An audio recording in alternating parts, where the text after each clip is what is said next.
is Kirk. And this is Byrd. Welcome to the Kirk and Byrd Show. Man, we are excited to have another Loudoun County head football coach. We've got Coach Brandon Wheelbarger, Tuscarora Huskies. Coach, we were just talking.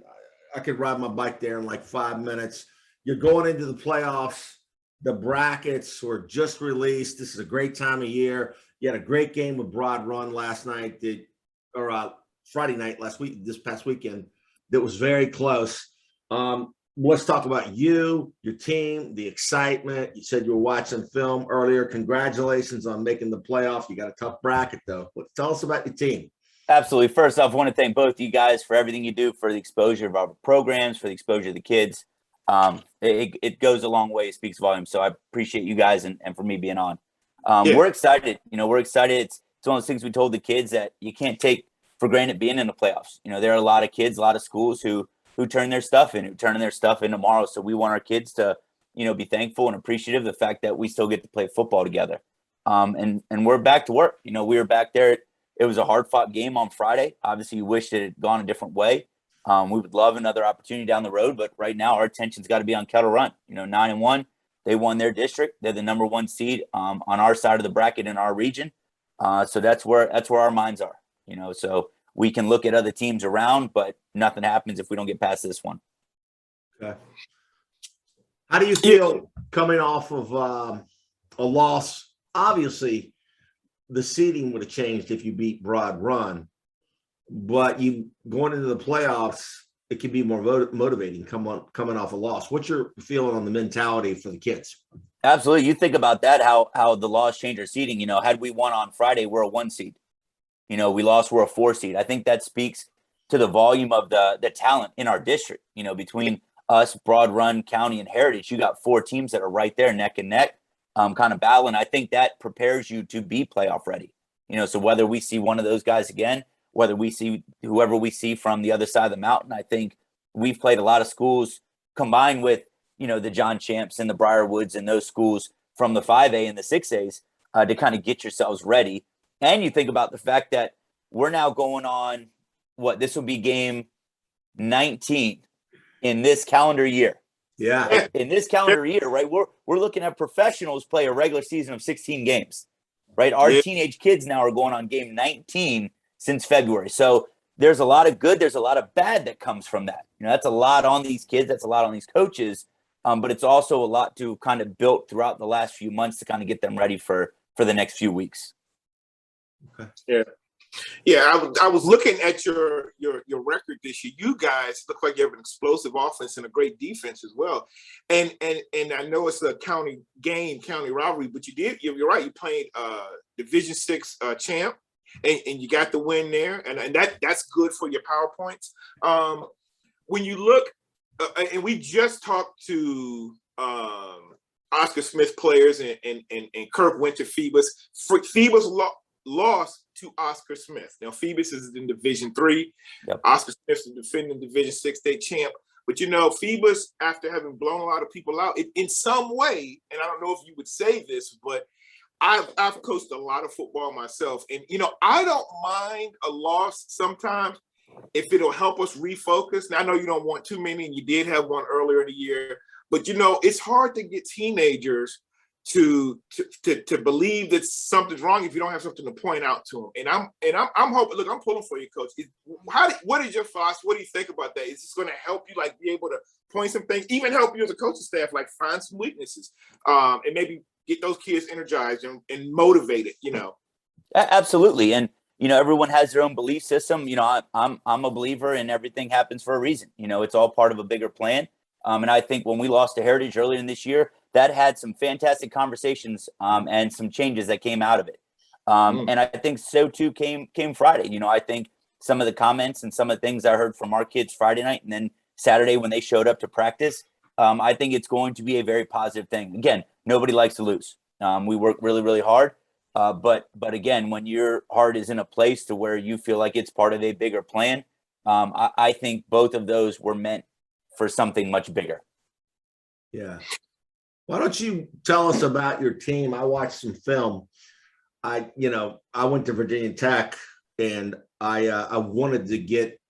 I will see Bryce Duke play, but I watched a lot of film on him before we talked, and I know he's an integral part. Has had a huge season. He's a big back, by the way. He's a big boy, and he's got good speed for that size. But you've got a great. Talk to us about your team. What you do well, your state of health, what you're looking forward to, and what you think you need to do moving forward. To get to Broad Run if they make it, and possibly go further. Absolutely. And it is, Bryce is a big part of this success. He's been with our program since he was in 8th grade. He was our starting JV tailback as an 8th grader. He was a partial starter as a 9th grader, and then kind of took it over from there. And he's one of, you alluded to his size. That's a lot of his creation. He never missed a workout, and quite frankly, I had to tell him multiple times to ease back on additional workouts. He wanted to go to the gym. He wanted to go get extra running back work. He wanted to get his teammates out of their house and run routes and do those things. He's wired to just be football first, football second. And I think that's where a lot of his success comes from. But it 100% goes in line with what's in front of him. This is one of the best offensive lines that our program has had. And I know we're a relatively young program, still only 12 years old. Yeah. But we've put double-digit amount of offensive linemen into FBS and FCS schools. So we've had some talented dudes up front. And this might be the best group we've had. We have a left tackle who at only a sophomore is heavily recruited. We have, a left guard who is a senior. He was a starter for us at left tackle last year in Brady Kinlott. Our center, Caleb Nita, is only a junior. He was unanimous all-region last year. Our right guard is the smallest of the bunch, Manny Salamanca, and quite frankly, he might be the meanest of the bunch, and he'll just go and he'll just fight you. And then our right tackle, Sean Posniak, is right. Another big kid, and that group they bonded so well. And I think COVID, for all the negatives that went on, I think what that time did for those dudes up front, with how much time they got together and watched film and lifted together, because we couldn't see them. I think they truly bonded, and that bond kind of connected with Bryce as well. And I think that's what you kind of see for us on Friday nights is a group in our run game that truly trusts and kind of love each other. And I think that's where it's coming out. And then we have a quarterback, Sonny Menino, who, I think he's getting some looks right now to play Division I football at the next level. He's one of those kids, big kid, 6'3", had COVID given him a normal summer to kind of go through the recruiting trail going into his junior year. He might have a different recruitment. And I tell you what, who I'm probably most proud of, honestly, is our defense. That was where we were really young. We'll return, probably 9 or 10 starters on defense next year. That's kind of how young we are right now. Yeah. And I think they've really progressed throughout the year. Because, again, you think about what happens when we play a spring season, right? We finished up in May, lost in the state semis, and we turn our equipment in and blink, and we're saying now we're in preseason to the next season. You lose that ability to grow. You lose the 6 a.m. workouts. You lose the spring ball. You lose the camps. You lose those opportunities for kids to go earn jobs, for kids to display leadership. And instead, it was kind of just given to them because we didn't have time to go through the process. We always talk about the process. We lost the process last offseason because there was no offseason. So I think a lot of that progression and a lot of that growth has had to come throughout the year. And I think that's where you've seen that improvement throughout. Coach, I'm hearing a lot of really positive things the way you've worked with that program, but I'll be honest, I don't know your history. So for our audience, can you tell us a little bit about how you got to where you are as the head coach at Tuscarora? So how long have you been the head coach? Where were you before this? So we can all just learn a little bit more, because it looks like, I know this is a young and newer school. I remember when it first opened, some kids from my church played there, the Cromwell brothers. Absolutely. Yeah, I don't know if you know Troy Cromwell. Yeah. I know Troy very well. Very well. Troy, we went to the same church, but we played on the same flag football team. And Jeremiah was on that team too. I quarterbacked the flag football team in Northern Virginia for like 25 years. And so, yeah, so you know the Cromwell boys. Yeah, you got all these Penn State guys over here you're hanging out with. Yeah, man, I know. So can you tell me a little bit about how long you've been with the program and everything? Absolutely. So this is my 4th year as head coach. Took over as head coach in 2018, but I've been at Tuscarora since 2013. I was a defense coordinator for Coach Burnett, who built the program at Tuscarora. And when he took a job out at Harvard Westlake in Studio City, California, in the winter of 2017, going into 2018, that is when I took over the head job. I was very fortunate that Miss Croft, our principal, trusted me enough to give me that program. And so before 2013, I was at defense coordinator at Parkview for a couple years, and then I was at Freedom over in South Riding a few years before that. So I've been coaching high school football in Loudoun County since 2008. I grew up in a coach's office. My dad coached at Centerville for a long time with Coach Skinner out there in Fairfax County. He was a coach on that staff that beat the very talented Deep Creek team back in 01. I remember that team. The quarterback went to Wake Forest, right? It was you had Nick Smith for Centerville. D'Angelo Hall was on Deep Creek. I think Deep Creek ended up having about 6 or 7 dudes on that team that went on to play in the league. So I remember watching that as a freshman in high school, thinking, if this is what high school football players look like, I may never see the field. This doesn't look good for me. That was a great Centerville team. I had a cousin played against them, and I was like, oh my gosh. Yeah, they were phenomenal. It was special. So it was something that I knew at a very young age. I wanted to be around the game. I knew also at a very young age it would not be playing very long. There was certainly going to be no NFL in my future. So it was something that I knew that I wanted to kind of give back. I wanted to teach. I wanted to build those relationships. Okay, you're a Broad Run graduate, right? I am we typically try and just say school in Ashburn. So I did graduate from the school in Ashburn. In all honesty, I enjoyed my time there. I loved it. I built some fantastic relationships to still stay in contact with a lot of those coaches, from Coach Belichick to Coach Costello to Coach Boomer. Those teacher coaches that really taught me over there about kind of having the ability to build the relationships, to still hold these kids accountable while also letting them know that they were loved and that you found the expectations kind of in that common ground. Those were back in the days when the kids were taking a bus 45 minutes from South Riding because there was no school. That's where I lived. I was in South Riding, and there was one bus to fill us up. We weren't even a full bus, and that bus, Broad Run was the closest school. We didn't have anything closer. There was no Freedom, Champ, Briarwoods. There was nothing. Oh yeah. And so we went and we circled the airport and picked up a couple random other people, and that was that. And we had the late bus coming home after football practice, so it would be probably 8:30 before I got home each night. And the highway, the roads, there weren't roads. We have highways out there now. No. So it was very, very different. Yeah. I've been refereeing high school basketball for over 25 years. And I remember, I feel like when I first started, there were only about 4 or 5. I remember going to Broad Run, Valley, County, Parkview. Those were the 4. That's it. That was it, right? From the 50s, from the 1950s to 1997, when Potomac Falls was built, there were 4 high schools. And then it was Stonebridge, right? Stonebridge in 2000, and then since 2000, I've gone to see 12 more built. Yeah, I started refereeing in 1995, and I remember going out to Parkview and Broad Run. I remember when you at Broad Run, when their girls were pretty strong in the early 2000s, I believe. Yeah, we were pretty dominant in most sports. Softball, soccer, girls basketball. They were pretty good. We competed for a lot of championships. What was it, Christy Anch? Yep. Gatorade number 2 in USA Today. Gatorade Player of the Year, pitched to Tennessee. Absolutely.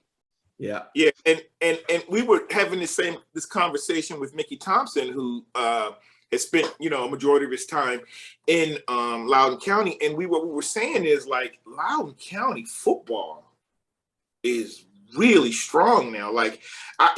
We were talking about, we grew up in Hampton, it's 4 high schools, but it's 4, but only 3 Kickinton's never won a state championship. They had good teams, but out of those three, what do we have? Like 27, 28 state championships. 28. I played, Iverson was a little behind me, but our rival was Hampton, and they have 7. They have 18. What did it have? 18. I was wrong. I thought they had 17. They have 18. And you guys have what, 7? Oh, Phoebus has 7. Bethel has 3. Wow. Yeah. And so that was just, 3 high schools. And so we grew up in that environment. That's what we love football. But man, I mean, we haven't won one in a couple of years. I'm hoping Phoebus will get, and Hampton can get one this year. But I know that, well, that's right. You guys could meet Hampton in the final. Yeah, you better watch what you say, man. We could play Hampton. But my point is, no, I was just going to say that the history. I'm a big history buff when it comes to high school football. There's a website, 4seasons.com, where it has every single year tracked for every single school with the coach that was their coach, and I'll get lost in kind of in a little wormhole there going through, and just checking on that. And I would love to play a school like that. The history that a Hampton has, the history that obviously everyone knows coach down there. It's just that's high school football in Virginia. So I have nothing but respect for that area. Yeah. And Mike Smith, he's got his 500th win this year.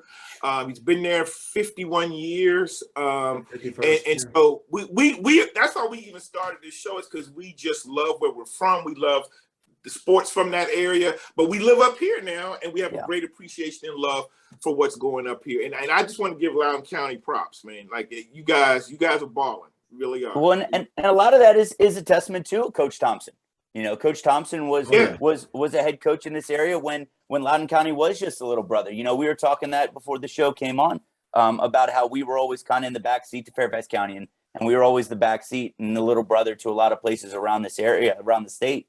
And I think now Loudoun County is getting a lot of credibility for the fact that the success stems from coaches like Coach Thompson that have really kind of paved this path of what these programs should look like, not just during the 10 to 15 games during the season, but also what it looks like around the rest of the calendar year.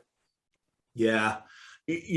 Coach, before we started recording, we were talking about, the 757, the top level athletes, the Michael Vicks, right? The Percy Harvins, the Lawrence Taylors, the Dwight Stevensons, Chris Hamburger. I mean, it was just, oh my goodness.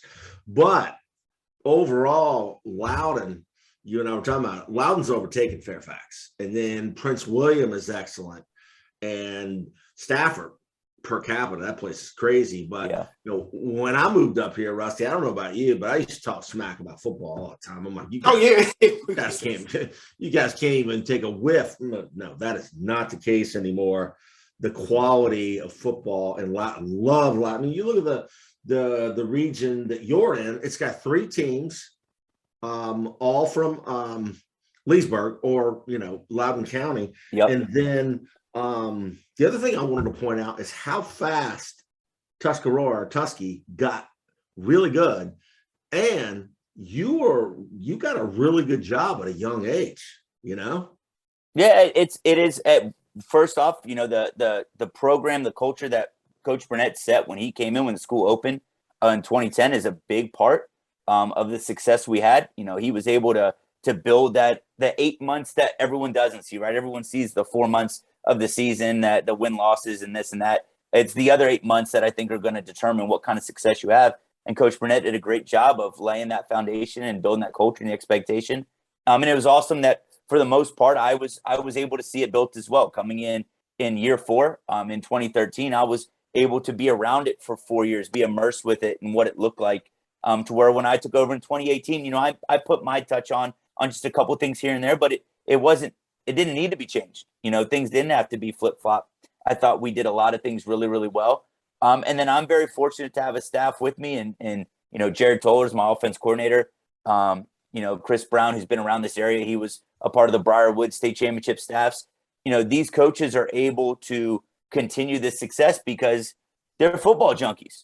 All they want to do is continue to learn the game. There's no kind of satisfaction in what they know and just kind of going through. They want to talk to college coaches. They want to learn different ways to do things. And I think the kids then feed off that as well. And that gives them this drive to continue to improve, so I think that's a huge part of it. And like I said, you're absolutely right. I'm very fortunate to have gotten my first head coaching job at a place that's been successful like this. I think the hard work that I put in as an assistant, not just as a football coach, but as a teacher, in Leesburg, not just the school, but the community. I think that was noticed. I think that was seen. And then the relationships with the kids, that I was able to truly get the most out of them, especially because those kids know that I truly care about them. They're a part of my family. I'm a part of theirs. I think those were all kind of factors that went into that decision. Yeah, those relationship, man, that is so key. And that's one of the things we talked about.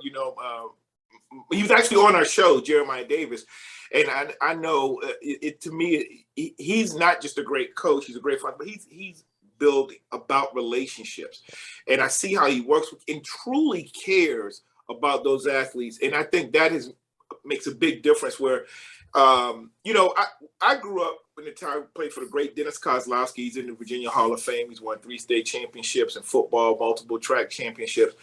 And, we got that tough love. I noticed, I was even talking about when I coach, I kind of mirror some of the guys that I played under, but and what I learned like later on, I was like, those guys, and those guys really did care, but they didn't express it or show it the same way. Right. And so I noticed how I was coaching. So I kind of had to switch things up because kids are just a little different now. So I'm still tough and kind of rough, but I'm trying to make sure they know that I care and that I want to develop relationships. And I tell the kids all the time, I'm like, look, this is temporary. I'm trying to build leaders. I want to see where I want to be where I see you in the mall 20 years from now. You're with your kids and you're like, Coach Rusty. That's going to make me feel good. You calling me Coach Rusty and you feeling like you've gotten something good out of it. And so I can tell you're doing that, Coach, because today's kids, they don't respond if you're not vested in them. And I can tell you because I have a son who was at a school and he's transferred. Now he's playing at Bishop Ireton under Coach Gary Wortham. And it has been a tremendous difference for all the kids that have made that leap. So I applaud you, Coach, but that relationship building is key. Let me ask you this. What are some of the things you've done to build those relationships? Like, do you work with some of the middle schools? Do you youth programs? What are some of the things you and your staff do to reach out to these kids? So I think obviously the youth camps, trying to get to know them before they enter the school is a big deal. But then what we do, in the off season, I think plays a huge role. I teach freshman English, so I'm fortunate to where I get a lot of them in my classroom to be able to start building a relationship with them when it has nothing to do with football. And then in the weight room, the coaches are in the weight room. We don't outsource to a strength coach. This is something to where we're there. We do fun Fridays where we're competing with games. We have costume days in the weight room. We do things like a sleepover, a camp out before the very first practice. We're camping out on our football field. So these experience, right? That's what life is about, relationships and experiences. So the more and more experience you kind of create for these kids, the more kind of strengthening that's done with these relationships. And you're absolutely right. These kids are not going to play for you. They're not going to play hard until they know you care. That's these kids aren't different. They want to see it. They want to know. They want to feel it. And as soon as they know you're truly there for them, you can coach them hard. They want to be coached hard. That's a good point. That's part of caring. Yeah, they want that. They want to be held to a standard of discipline. They want that instilled in them, but they're not going to do it for just anybody. Yeah. Especially as kids, when they have so many options, whether it's going to another school, whether it's playing a different sport, whether it's just saying, hey, I'm just going to go get a job and I'm going to go make some money. You have to show them why what you're offering them is different and worth their time. So that's something that we're always looking for opportunities to do that in some way or another. That's great. That's great. So with that, offensive line that's so good, when I watch film, I even watch Bryce's sophomore highlights, and he's a tremendous back. I saw him cut around the corner, and I was like, he's too big to make that, and he bam to the end zone. But what I noticed over and over again, the line had holes you could drive a truck through. And if if your line gets going, and by the way, I got some reconnaissance information from the Broad Run people. Okay. Some about Friday night, and we'll share that in a minute. But that line and if they get clicking, you got a great back going to a Power 5 school. You get on a roll, and as we discussed, this is a very tough region, as well as the Dinwiddie, which is Region B. But you could get through it, and then you get on a streak. We saw it. Were you part of the staff that played Lake Taylor? I have been on staff for all 3 of our state championship trips. Okay, yeah. So I was the head coach when we played Lake Taylor. I was a defense coordinator when we played LC Byrd in Highland Springs. Oh, wow. Some of our guys said you should have beaten Lake Taylor. But I didn't see the game, but go ahead. They were phenomenal. I have Coach Sawyer's another one of those guys that, I kind of hold him up here and guys that I kind of look up to and respect. And that's one of the ones that football is a funny game. You say in big games, you look at about 3 or 4 plays that are going to determine the outcome. And unfortunately, those kind of 3 or 4 plays did not go our way. Right. And that was the difference. That 2019 team was one of the best we've had. I would have loved to have been able to run that one back again. But again, we just learned from it, and now a lot of these seniors, we're sophomores on that team. We're a part of that. They were part of the state semifinal run we made in the spring. So I think the kids being immersed in games like those have put them in position to hopefully make a nice little run now. Yeah. Keep chipping Coach, away. Do you guys is Independence? That's another newer school. Are they Division 4 as well?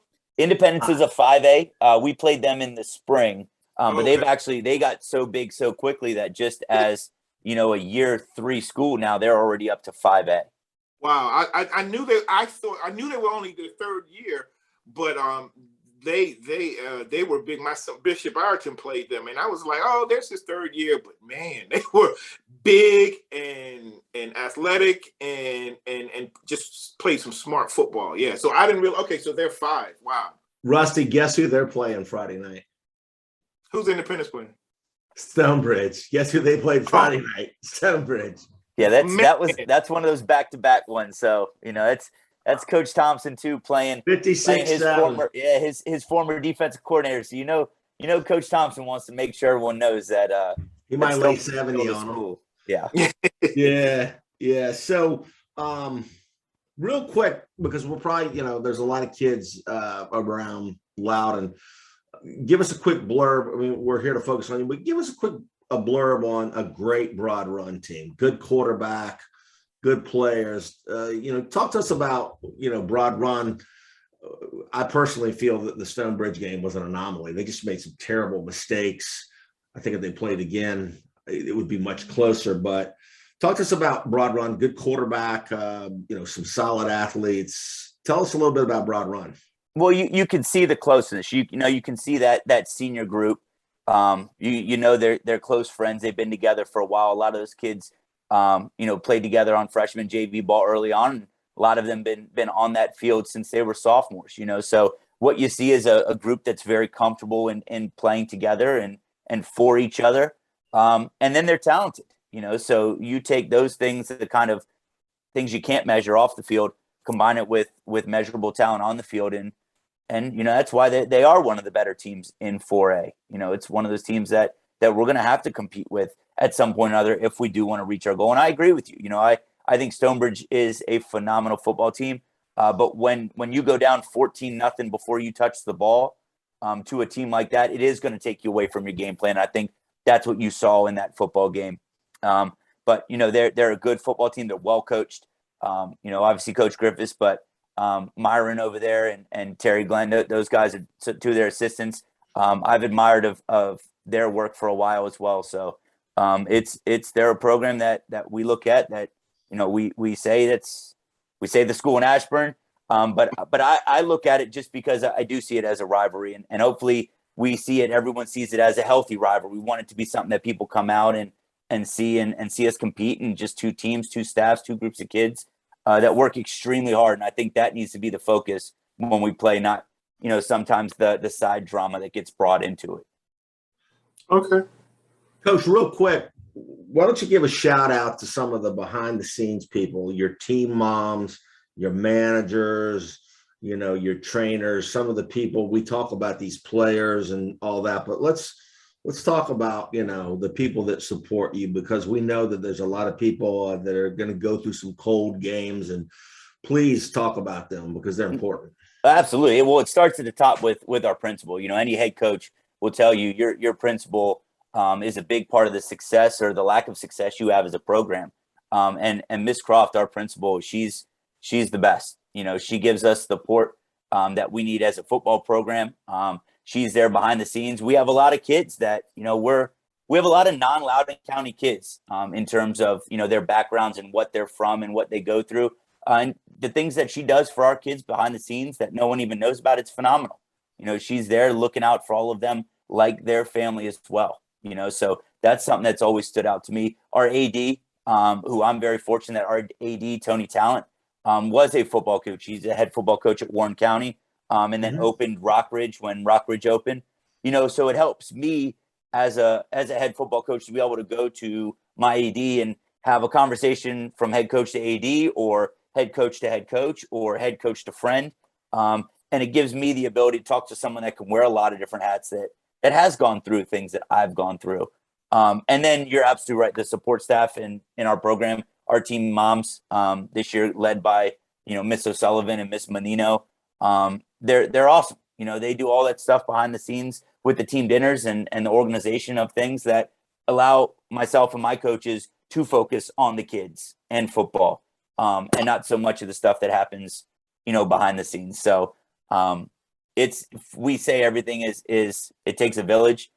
Football, probably more so than a lot of things. There's so many moving parts, especially still finishing up kind of during and post COVID, that added so many things in addition that you have to be accountable for. And that's something that as there became more and more things to deal with in the spring and in the fall, it felt like more and more people kind of stepped up to help with that. In a day and age where we're always looking for ways to make more money to pour back into the kids. One of my assistant coaches, Dave Nita, spearheaded a fundraising campaign this summer, hosted a great dinner, and we were able to do a lot of cool things with that money. We'd like to set up moving forward with playing a travel game. Not many teams in Northern Virginia have done the out-of-state travel games, and that's something that we want to get to. We want Tuscarora to be on ESPN. We want Tuscarora to be one of those games. That's what we want. We want that for those kids because, again, relationships and memories, and those are things that our kids would never forget. Going to play somebody in Ohio and visiting the Hall of Fame. Those are things that I truly believe. Yes, the compete for state championships, that's great, but giving those opportunities and those experiences to kids, that's what we're doing. That's what high school football is about. Awesome.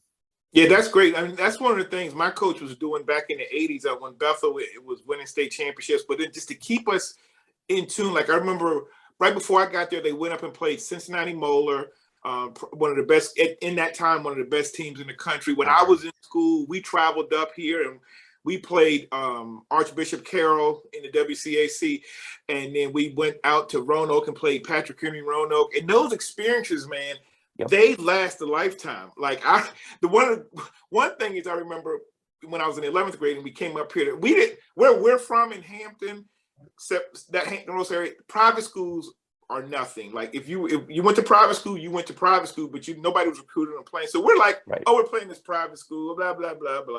We had no idea, especially back then, they were right there with DeMatha, Gonzaga. And so we're like, and then we get there, they have this dirty old field. And we're like, we both had, same color green and gold uniforms, but I thought our uniforms looked crisper and nicer. Man, they killed us. I think they had a quarterback going to Wake Forest.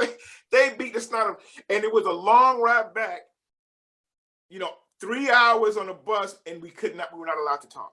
Okay. But that experience helped us because the very next year we went out and played Patrick Henry Roanoke in their city stadium. They were coming the previous year, they gone 10-0 before losing in the playoffs. And we beat them in their stadium. And our coach had even set up that we spent the night at Virginia Tech, like after the game. So win or lose, we were going to stay in Blacksburg. We actually stayed, you may not know this, Kirk, but Virginia Tech in Lane Stadium had beds for visiting teams, like back in the 60s and 70s. And our football team stayed in Lane Stadium in these like rooms and dorms with bunk beds. And thank goodness we won the game, because it would have been miserable to have to not talk the whole time. But look, but my point is, it was great memories. We had a pillow fight that night. For some reason, they had pillows at Lane Stadiums at the facility, and they had feathers in them. And you got a bunch of kids. We had pillow fights, and there were feathers everywhere. But my point is, the memories from whether it was a loss in DC against a WCAC school or a win, out there in Roanoke, those are memories that last forever. And some of the things, Coach, I know you played college football, but some of the guys I know, whether they played college and professional, some of their most dear times they reflect on are those high school days. And so you're creating those memories, man. And so I just, want to thank you. I love what I'm hearing. I'm so glad you could be on the show. Yes, sir. Absolutely. My pleasure. So we're going to close out, but off season, if we can help you with the fundraiser, promote it, be a part of it. I'm right down the road. We'd love to do that. And a lot of your kids follow me and us. So we want to point out we're on YouTube. It's the Kirk and Byrd BYRD show. And on Twitter, we're the Kirk and Byrd BYRD. There's a lot of Tusky kids following us. And then we've also got a podcast that's on Apple, Amazon, Google, and which one am I forgetting? I say Spotify, but Google, Apple, Amazon, Spotify. So I love it. You guys are all over the place. Yeah, I love it. But if any of the parents want to listen to this on the way to work or at the gym or whatever, they can get the audio. Awesome. We're actually going to have Maury, which is pretty much the top team in one of the regions in Division 5, on tomorrow night. So yeah, we want to thank you. And then you won't have a home game, but we'll be on the road. Yeah, but right. Yeah, but maybe Miss Croft can get us some luxury box seats for next year. I'm gonna go talk to her first thing tomorrow about it. Yeah. Hey, look, Coach. It has been a pleasure having you on. But before we close out, one of the things I want to do is I want our audience, and maybe even some of your athletes that are going to be watching this, tell us. I want to find out a little bit more about you, Coach. So we're going to ask you like one or two kind of personal questions. Do this. All right, bring them on. Let me ask you this, Coach. What is your favorite? First of all, your favorite professional team? It could be whatever your favorite sport is, but your team. What's your guys? So growing up, it was always the Miami Dolphins. Okay. I was growing up, it was the Miami Dolphins. I had a teacher when I was very, very young, Miss Sequels. Her son was Scott Sequels. He played. Yep. And at the time he played for the Dolphins, and he would come in and talk to us, and I thought it was the coolest thing. My entire family, they were all Skins Washington football team fans. My dad said as long as it wasn't Dallas, he would approve. That's what there you go. That was the only rule we have on this show. If you had said Dallas, we would have had technical difficulties.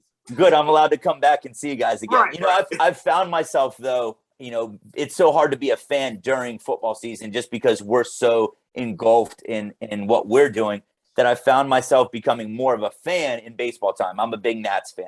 So in the spring, it's spring and summer. I go to the park. Before pre-COVID, I went to anywhere from 10 to 15 games a year. Always went to opening day. So that's where I really allowed myself to kind of be a fan a little bit with baseball. I love the sport. Favorite movie?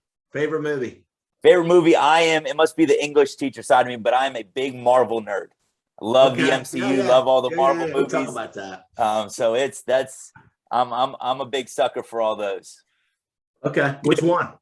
Anyone in particular?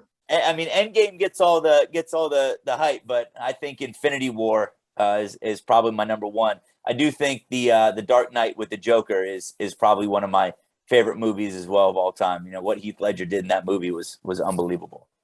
Now, based on when you graduated, you probably have some decent music taste because we're old school. We grew up in like the best rap music ever, and we think that, you know, the stuff now. But we also grew up in a time where it wasn't necessarily like just rap. It was a time like it was Madonna. So I like the rap, but I also like R&B. But I like Duran Duran, Cyndi Lauper. I mean, you know, the Beastie Boys. It didn't matter. Like it just was music back then, you know. And but what do you like to follow? what's on your playlist, Coach? Okay, I have one of the most random playlists. You know, I still pay tribute to my old school with, you know, the original, you know, Jay-Z. I had the Nas, I have Eminem, Jay-Z. I have Dre. I use Tupac when I teach poetry in class. You know, so I'm a huge Tupac fan. And then I love my 80s rock and I love my country, you know, so it's a very diverse playlist. I think our pregame playlist on Friday nights is very diverse as well. You know, and I let our kids pick a lot of the songs, but they always throw in a couple ones they know will be my favorite. So they hook me up with those.